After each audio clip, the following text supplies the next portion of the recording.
sur vos canapés pour suivre cette émission que vous avez l'habitude de suivre chaque semaine.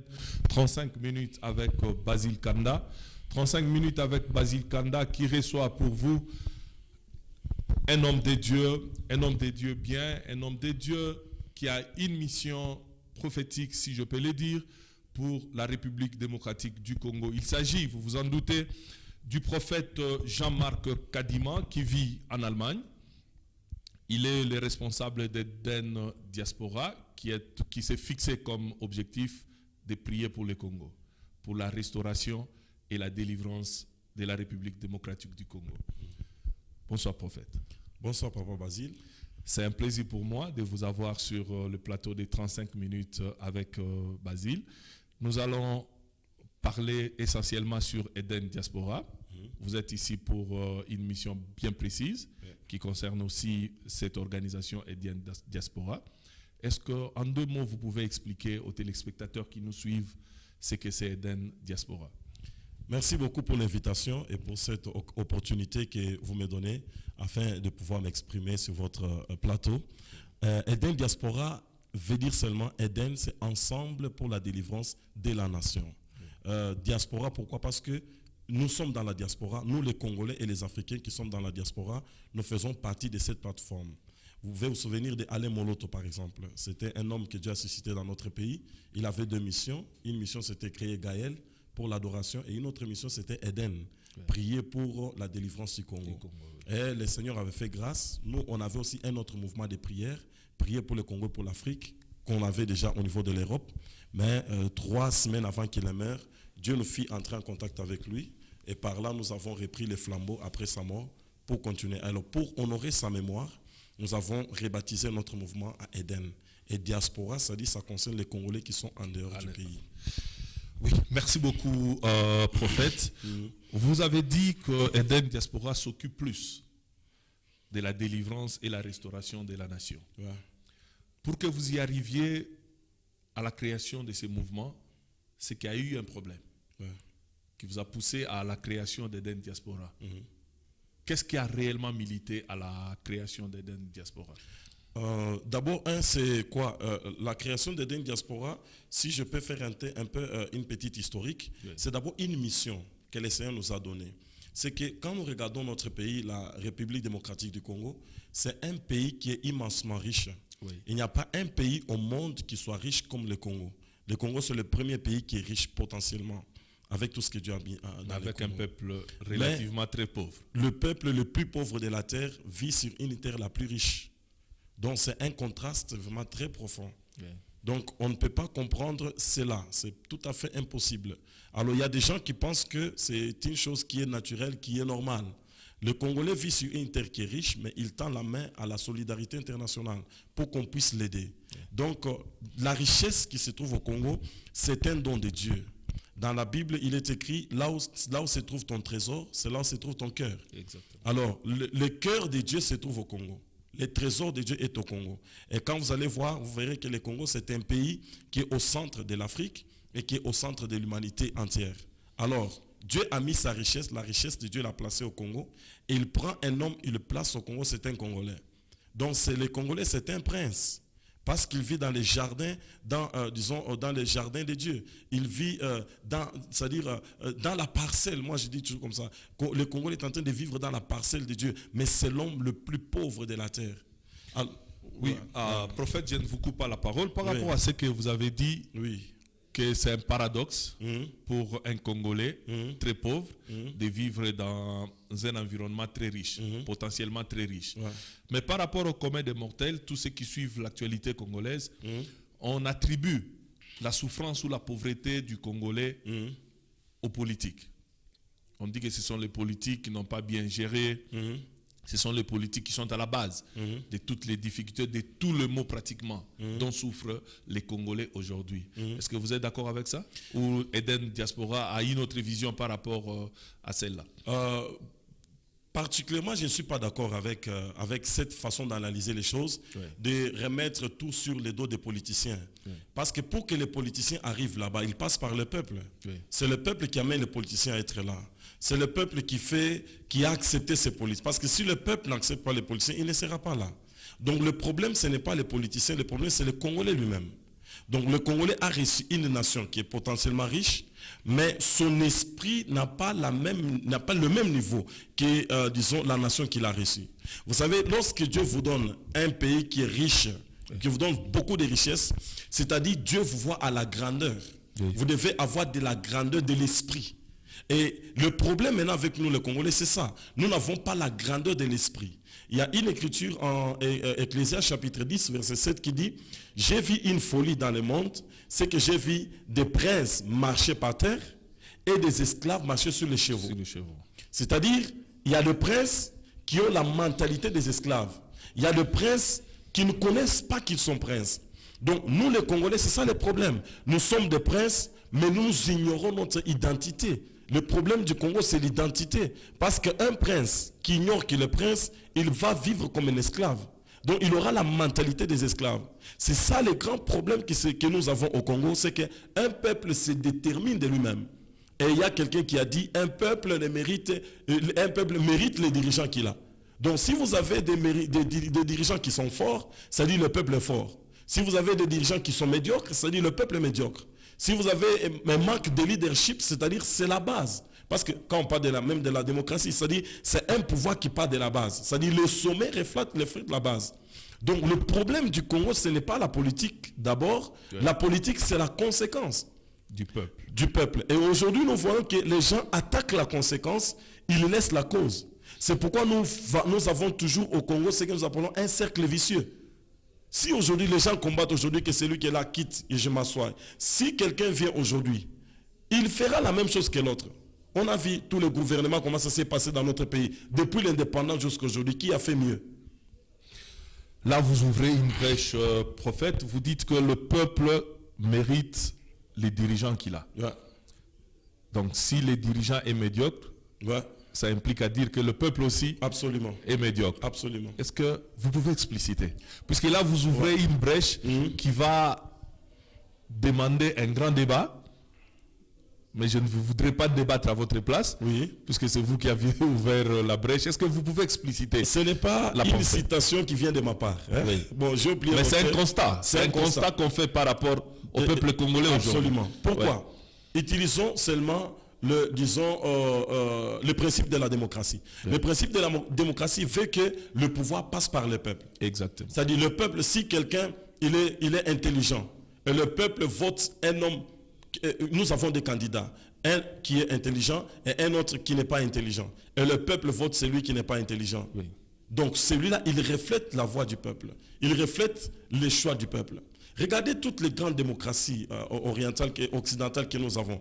Vous voyez que pour devenir président, vous devez appartenir à une élite quelconque. Exactement. Vous devez être un homme qui a un esprit élevé.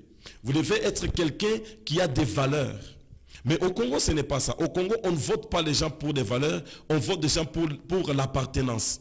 Il est Moulouba, je vote Moulouba. Il est Swahili, je vote Swahili. Sans chercher des valeurs. C'est ce qui nous manque. C'est pourquoi on dit qu'un peuple mérite les dirigeants qu'il a. Donc si un peuple qui raisonne, un peuple qui sait que non, pour que quelqu'un me dirige, il faut qu'il soit supérieur à moi-même. Donc celui qui me dirige ne doit pas être inférieur à moi-même. Et tu vas voir que c'est un contraste. Tu trouves quelqu'un qui est dirigeant, mais celui qui dirige, il est plus intelligent que lui. Vous voyez que le problème, c'est la base. Donc c'est un constat, ce n'est pas quelque chose que moi j'ai créé, c'est un constat que nous avons et ce sont des citations de gens qui ont beaucoup réfléchi avant notre naissance et qui ont dit ça. C'est pourquoi nous les reprenons et c'est ça la réalité que nous avons au Congo et même dans beaucoup de pays africains. Un constat très accablant, un constat très amer pour le peuple congolais. Mais qu'est-ce qu'on peut faire? On l'accepte tel qu'il est, puisqu'on est dans cette boîte. Non, on ne va pas l'accepter. Oui, jusque là on l'accepte, puisqu'on est en train de le vivre. C'est là où vient maintenant notre travail. Voilà. C'est là où intervient notre... Parce que si nous l'acceptons comme ça, nous demeurerons dans l'esclavagisme pour toujours. Nous allons pleurer pour toujours. Nous fuirons notre pays. Vous savez, dans le monde, il y a les gens qui cherchent à avoir 1 mètre carré de la terre du Congo. Oui. Si vous voyez dans notre pays, il y a au moins plus de 54 armées dans la MONUSCO. C'est presque le monde entier qui cherche à avoir quelque chose du Congo. Mais le Congolais lui-même veut fuir son pays. Il est en train de fuir chaque jour son pays. Il est en train de chercher à trouver refuge ailleurs. Ce que les autres ont vu au Congo, les Congolais ne l'ont pas vu.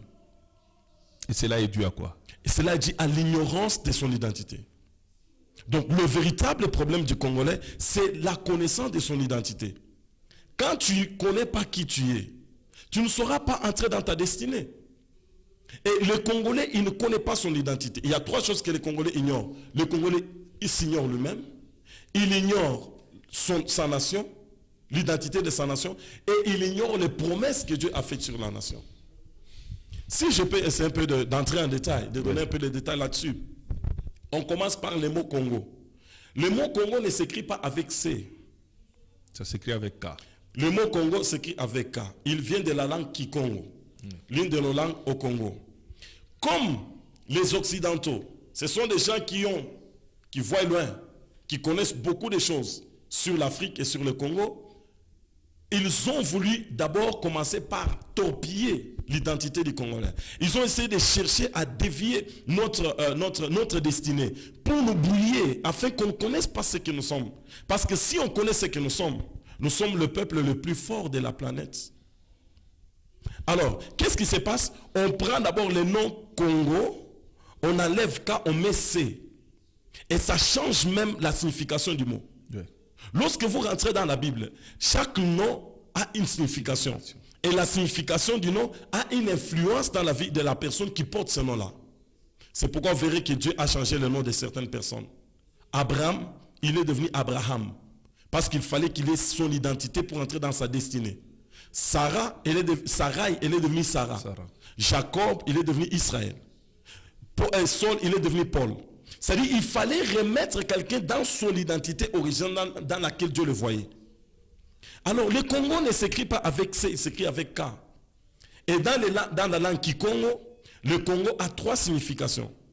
Sur le plan physique, le mot Congo veut dire centre de l'humanité. C'est pourquoi vous allez vous rendre compte. Nos ancêtres, quand Dieu les avait parlé que Congo c'est le centre de l'humanité, ils ne connaissaient pas la géographie. Oui. Ils n'avaient pas tout ce que nous avons aujourd'hui comme les appareils qui peuvent détecter les continents, les pays et les positionnements. Mais eux savaient Congo veut dire centre de l'humanité. Et quand vous prenez l'Afrique, le Congo est au milieu de l'Afrique. Quand vous prenez le monde, étalez le monde sur un plan, vous allez voir que le Congo est au centre du monde. Prenez maintenant la ligne qui traverse la Terre. Ça s'appelle l'équateur. Okay. L'équateur traverse le Congo. Et prenez le méridien. Vous prenez le méridien à son 20e degré qui traverse le milieu de l'Afrique. Vous allez voir que le point d'intersection entre l'équateur et le méridien, ça passe au Congo. Oui. Et si nous allons développer ça plus loin, nous allons voir qu'on peut parler du centre de gravité. Le centre de gravité, c'est quoi? Ça dit, c'est un point d'un corps qui permet à ce corps d'être dans l'équilibre.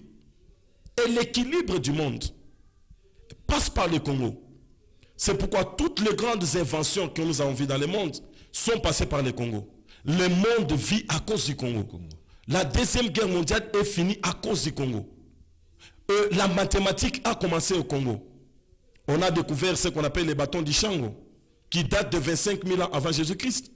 Les gens calculaient en base 12 à Ishango. Ishango, c'est au parc Virunga, c'est au Congo. Le Congo a participé à toutes les révolutions scientifiques. Lorsqu'il y a eu l'automobile, par exemple, le pneu, il fallait les VA, il fallait, disons, le caoutchouc. C'est venu du Congo. Quand on a trouvé l'électricité, il fallait transporter l'électricité. Le système d'isolation, c'est avec le caoutchouc du Congo. La Première Guerre mondiale, c'est le Congo qui a fourni, le cuivre pour les munitions. Le Congo a donné le coton pour habiller les blancs. Le Congo a donné l'ivoire de ces éléphants pour qu'on fasse le premier clavier pour la musique. Le Congo est le premier pays noir qui a participé à une Coupe du Monde. Le Congo aujourd'hui est en train de participer à ce qu'on appelle la nouvelle technologie, nouvelle NTIC, nouvelle technologie d'information et de communication. Donc aujourd'hui, celui qui fait diriger le monde, il doit avoir l'emprise sur la communication. Vous savez la mission Apollo 11, l'homme qui est allé piétiner sur la Lune, la première fois qu'un homme a quitté la Terre, il a piétiné sur la Lune. Les engins spatiaux que la NASA est en train de construire. Mais c'est avec les matériaux qui sont pris au Congo. Vous avez la technologie de la télévision, disons les satellites qui sont lancés dans l'espace. Mais c'est fabriqué avec les matières du Congo. Ce n'est pas pour rien que le Congo puisse être là où il est. C'est le centre de gravité qui donne l'équilibre à l'humanité. Ça, c'est la première chose. C'est la première identité du Congo sur le plan physique. Sur le plan social, le mot Congo veut dire amour et solidarité.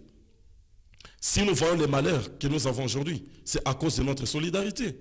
C'est parce que nous avions ouvert des frontières à nos voisins qui avaient des problèmes. Aujourd'hui, ils sont venus chez nous. Aujourd'hui, ils commencent à nous diriger.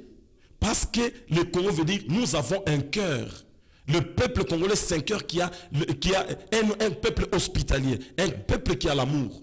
Mais le diable est venu voler cela, et tu verras qu'entre les Congolais, il y a la haine. Vous ne trouverez jamais quelque part où il y a la communauté congolaise qui est soudée. Deux Congolais ne peuvent pas marcher 5 ans ensemble. Ouais. Ils vont toujours finir par se séparer. Parce que cette valeur qui est dans notre identité, le diable l'a arrachée.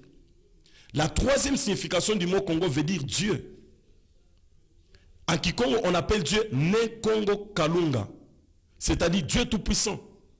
Donc nous avons en nous le sang royal, le sang de la divinité. Mais nous ignorons ce que nous sommes. Ce n'est pas pour rien que Dieu prend maintenant toute la richesse qu'il a dans le monde, sur la terre, il va placer là-bas, parce qu'il va mettre un peuple qui a son sang et qui doit gérer cette richesse pour une mission spéciale dans le monde. Et maintenant, le peuple a une petitesse d'esprit. Quand les colons sont venus, dans le livre de Galates chapitre 4, verset 1, il est écrit, aussi longtemps que l'héritier est enfant, il ne diffère en rien d'un esclave. L'héritier a toujours été sous les tuteurs. Ce sont les tuteurs qui vont préparer l'héritier afin qu'il entre dans son héritage. Mais si le tuteur, il brouille le voie de l'héritier ne comprendra jamais qu'il est héritier. Il ne connaîtra pas son père. Il vivra comme un esclave. C'est comme ça que les tuteurs, nos tuteurs, c'était des Belges. Lorsque les Belges sont venus, ils n'ont pas préparé l'élite congolaise à l'accession à l'indépendance. Peut-être puisque vous avez demandé trop tôt aussi l'indépendance. Pour ça aussi, ce sont des questions qu'il faut bien essayer un peu encore d'entrer dans la profondeur. Oui. Donc, l'élite congolaise n'était pas préparée. Et dès que l'indépendance a été proclamée, la rébellion, la sécession, le tribalisme, et c'est le chaos. Et depuis lors jusqu'à aujourd'hui, notre nation est assombrée dans l'abîme. Et il faut faire sortir le Congo de là. En passant par l'homme congolais qui doit acquérir la mentalité des princes. Très émouvant, prophète. Je ne sais pas combien de temps ça vous a pris pour apprendre tout ça et pouvoir les transmettre aux Congolais qui vivent jusqu'à aujourd'hui dans l'ignorance, malheureusement. Mais vous êtes depuis quelque temps ici en Afrique du Sud. On suppose que c'est pour une mission précise, peut-être une mission de pèlerinage par rapport à Eden Diaspora, par rapport à toutes ces découvertes, par rapport à toutes ces études que vous avez faites sur le Congo. Absolument, nous avons reçu une charge, une mission. Oui. Eden Diaspora est aujourd'hui implanté dans 21 pays dans la diaspora. Oui. Alors, en Afrique du Sud, on avait déjà commencé, mais on n'avait pas encore établi. Et j'étais en mission, je suis encore en mission pour venir établir Eden en Afrique du Sud. Oui. Alors, on avait commencé, disons, le 12 novembre, on a établi Eden Johannesburg. Et le 19, j'étais à Cape Town, on a aussi établi à Cape Town. Mais demain, samedi, nous avons encore un culte. Parce que les gens qui avaient participé à notre culte du 12, lorsqu'ils ont parlé, la nouvelle est partie un peu ici à Johannesburg, les gens ont réclamé, ils ont dit, le prophète Jamal ne peut pas rentrer en Allemagne. Nous voulons l'écouter aussi, pour ceux-là qui avaient raté. C'est pourquoi on a organisé encore un culte. Demain, c'est à Yeoville, sur Muller Street, numéro 50. C'est le croisement avec Cavendish, oui, en diagonale avec l'église catholique à partir de 14h. Donc, je suis ici dans une mission. Je suis venu rencontrer mes frères avec lesquels nous portons le même fardeau, le fardeau de la nation, le fardeau du Congo et de l'Afrique. Je suis venu les rencontrer, qu'on parle, qu'on prie et qu'on établisse Eden officiellement ici en Afrique du Sud. Prophète, quand vous parlez du culte, je vois plus la foi chrétienne, mais les Congolais, le Congo en fait, c'est un pays laïque. Et la mission que vous avez ne concerne pas seulement les chrétiens, à mon humble avis. C'est une mission qui concerne tous les Congolais, de toutes les confessions religieuses. Pourquoi ne pas étendre cette communication à tout le monde? C'est comme si vous êtes en train de de réserver cette mission seulement aux chrétiens. Or, il y a les musulmans, il y a les orthodoxes, il y a plein de gens, il y a plein de Congolais de différentes confessions religieuses, mais qui ne peuvent pas accéder à l'information que vous êtes en train de véhiculer aujourd'hui. Vous vivez en Afrique du Sud. Oui. Vous connaissez l'hymne national d'Afrique du Sud? Un peu, oui. Vous pouvez un peu chanter? Pas tout, mais mes enfants peuvent le faire. Mais toi? Un peu. Aussi si keleli Afrika manupakani silupondolwayo izwa imitandazo yetu kosi si keleli tina lupondolwayo. Où est-ce que vous avez appris ça? On peut aller très loin. Vous connaissez la personne à qui Dieu a révélé cela? Oui. Vous la connaissez? Non. Vous ne connaissez pas. Il s'appelle Enoch Mankai Sontonga. Il est né vers 1870 quelque. Lorsqu'il y a eu l'apartheid, l'homme blanc a dominé sur le noir sur sa propre terre. Il fallait sortir de cet apartheid. Il y a eu des combattants. Il y a eu des mouvements politiques. Et il y a eu aussi des hommes qui portaient leur pays, comme celui-là, Enoch Sontonga, Mankai Sontonga. C'était un psalmiste. C'était quelqu'un qui dirigeait une grande chorale méthodiste. Mais il portait sa nation dans laquelle il priait pour sa nation, pour la délivrance de sa nation. Et Dieu lui révéla cela. Il a eu, la vision de la délivrance de l'Afrique du Sud. Il est mort en 1905. Et l'Afrique du Sud a été affranchie en 1994. À peu près 97 ans après qu'il ait réussi cette vision, c'est s'est accompli. C'était un chant chrétien, c'était une vision chrétienne. Aujourd'hui, vous êtes sud-africain, vous êtes indien, vous êtes musulman, vous êtes n'importe qui, vous chantez ces cantiques. Sans demander votre appartenance chrétienne ou bien laïque ou bien quoi que ce soit. C'est-à-dire, nous voyons la source de la mission. Pour revenir au Congo, pour revenir à ce que nous parlons, nous avons écouté Dieu. Le Congo, c'est un pays, nous disons, le Congo, c'est un pays chrétien, ce n'est pas laïque. Ceux qui veulent la laïcité du Congo ne connaissent pas le Congo. Ne connaissent pas ce que veut dire le Congo, ne connaissent pas l'identité du Congo. Vous savez, le Congo, c'est le premier pays au monde qui a été, dès sa création, déclaré indépendant. On a dit que c'était l'État indépendant du Congo. Pourquoi il était indépendant alors que d'autres pays étaient des colonies? Ce n'est pas un fait du hasard. Il était un pays indépendant et il était propriété privée d'un roi, le roi Léopold II. Oui. Mais ça nous dit quelque chose de spirituel. C'est que le Congo, le roi là, c'était un usurpateur. Le véritable roi du Congo, c'est Jésus-Christ. C'est Dieu lui-même. C'est pourquoi le Congo n'avait pas été, à sa création, une colonie. Ce sont des choses qui sont tellement prophétiques, importantes, que nous devons comprendre que le Congo, ce n'est pas un pays laïque, c'est un pays chrétien. J'ai vu en Allemagne. L'Allemagne, c'est une démocratie. Mais c'est un pays chrétien, ce n'est pas un pays laïque. Donc on ne doit pas se voiler la face pour être hypocrite ou pour cajoler certaines choses. Non, le Congo, c'est un pays qui appartient à Dieu. Et Dieu veut faire de cette nation une nation qui brille et qui apporte sa lumière dans le monde. Donc, on n'exclut personne. Tout celui qui porte le Congo à cœur, les portes sont ouvertes, qu'il vienne, quelle que soit sa confession. Nous nous unissons pour chercher le bien du Congo, pour remettre le Congo dans les mains de son Créateur. Il n'y a pas d'autre voie pour pouvoir porter très haut la vision d'Éden, à part le culte. À part le culte, c'est un moment où nous nous rencontrons, nous prions pour le pays, mais nous faisons aussi des conférences, nous faisons des conventions, nous faisons, par les médias, nous faisons des émissions comme ça. Et nous faisons aussi des discussions avec les gens pour partager ce que nous avons. Donc le culte fait partie de nos activités. Ce n'est pas que nous sommes seulement plongés dans le culte. Nous avons des ateliers, nous avons des séminaires. Nous sommes en train de travailler pour remettre le Congo la conscience. Vous savez, quand vous n'êtes pas conscient de ce que vous êtes, vous resterez esclave toute votre vie. Vous serez riche et vous mourrez pauvre. Vous aurez 100 000 francs dans votre poche. Mais si vous savez que vous n'avez pas 100 000 francs, vous dormirez toujours affamé. Jusqu'à ce qu'on vous dira qu'il y a 100 000 francs dans votre poche. C'est ça le Congo. Le Congo meurt. Le Congolais est en train de souffrir. Les Congolais, c'est un peuple qui ne pouvait jamais demander asile au monde. Ce n'est pas possible. J'ai un ami allemand, j'ai rencontré les Allemands qui prient pour le Congo, ça faisait depuis 30 ans quand je les ai rencontrés en 2009. J'étais bouleversé. Un Allemand qui prie pour le Congo, qui n'a jamais été au Congo, ils connaissent les choses que nous, on ne connaît pas sur notre pays. Et c'était une église qui avait commencé, cette église en a gagné 5. Chaque mois, donc chaque église organise un culte pour le Congo. Des Allemands, je dis bien des Allemands. Parce que le Congo a été divisé, l'Afrique était divisée où? En Allemagne. Et pourquoi l'Afrique était divisée? C'était à cause du Congo. C'est pourquoi c'est grâce au Congo que l'Afrique sera encore sauvée. Donc le salut et la délivrance de l'Afrique va passer par le Congo.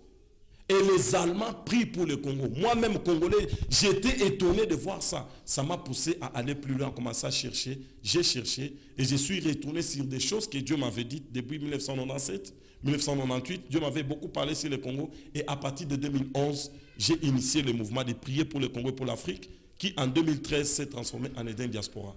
Donc, à part les cultes, nous avons des conférences, nous avons des ateliers, nous avons beaucoup d'autres activités où les gens peuvent librement venir et nous discutons avec eux. Prophète, Eden Diaspora existe depuis 2013. Yeah.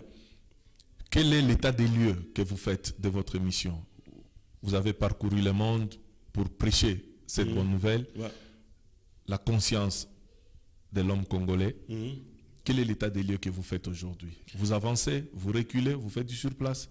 Je peux dire que je suis heureux de voir un peu le travail, comment il avance. Oui. Je sais comment nous avons commencé et là où nous sommes aujourd'hui. Comme je vous dis que nous sommes maintenant dans 21 pays.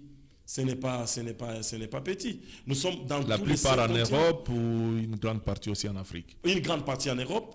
Nous sommes aux États-Unis, nous sommes au Canada, nous sommes en Asie, nous sommes en Inde, nous sommes aussi en Russie, nous sommes dans la Nouvelle-Zélande, nous sommes en Afrique aussi.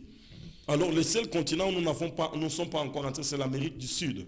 Oui. Hein? Mais nous sommes en train de travailler, c'est encore trop jeune, c'est un mouvement qui est encore trop jeune. Oui. Ça a à peine 3 ans, bientôt là, donc 3 ans. Et je suis ensemble avec mes frères avec lesquels nous sommes en train de travailler, nous voyons et nous rencontrons, il y a beaucoup de gens qui aiment le Congo, mais qui ne savent pas où est-ce qu'ils peuvent se réunir. Vous savez, il y a beaucoup de mouvements qui sont venus, qui ont emporté des Congolais, mais à la fin, ces mouvements-là ont trahi. Les Congolais se sont battus, les Congolais se sont déchirés, les Congolais se sont insultés, et ça a poussé à certaines personnes de se retirer de tout ce qui s'appelle Congolais. Mais par la grâce de Dieu, là où nous passons, l'évangile que nous apportons, et Dieu touche le cœur, on rencontre toujours les gens à qui Dieu a parlé. Quelque part, tu trouves quelqu'un, Dieu m'avait parlé pour le Congo. J'ai cherché les gens qui prient pour le Congo. J'ai cherché à partager. Donc ces gens-là existent dans le monde. Mais ils n'ont pas encore trouvé de bonnes personnes avec lesquelles ils peuvent partager ce que Dieu les a dit et avancer.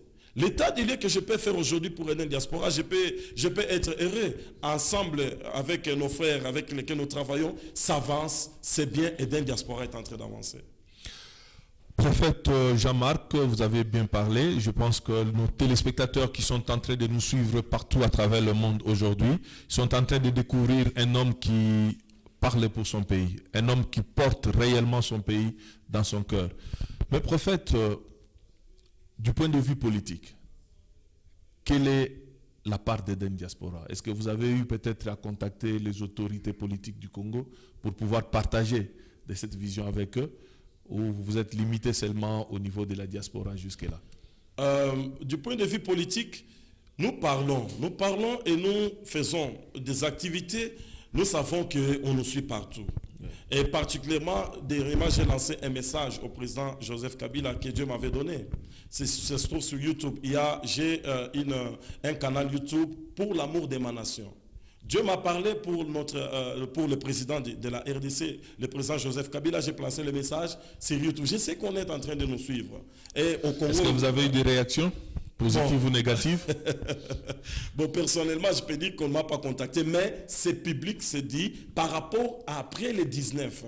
Hein, ce qui est comme intention, ce qu'il a comme intention, mais c'est que son entourage est en train de préparer pour le pays. Donc c'est un message. Les gens peuvent suivre ça. Vous pouvez taper sur YouTube le message pour le président Joseph Kabila, vous allez voir ça. Ou bien taper pour l'amour de ma nation, YouTube. Ou bien Jean-Marc Kadima, vous allez voir mes vidéos. Donc, j'ai pu rencontrer certains hommes politiques par notre parcours qui sont venus quand même à Eden Diaspora, avec qui nous avons partagé pour leur dire ce que Dieu veut de la RDC. Donc, tout Congolais est concerné, que ce soit les politiciens, que ce soit même nos amis les combattants. En Allemagne, nous sommes en bon terme, nous travaillons avec eux. Nous les avons apportés aussi à prier pour le Congo. Donc, tout Congolais est concerné par ce que nous disons. Nous utilisons les médias pour cela. Nous revenons encore sur la politique. Prophète Jean-Marc, vous portez une vision pour le Congo. Yeah. Des visées politiques là-dessus? Aucunement. Je vous ai parlé de Sontonga.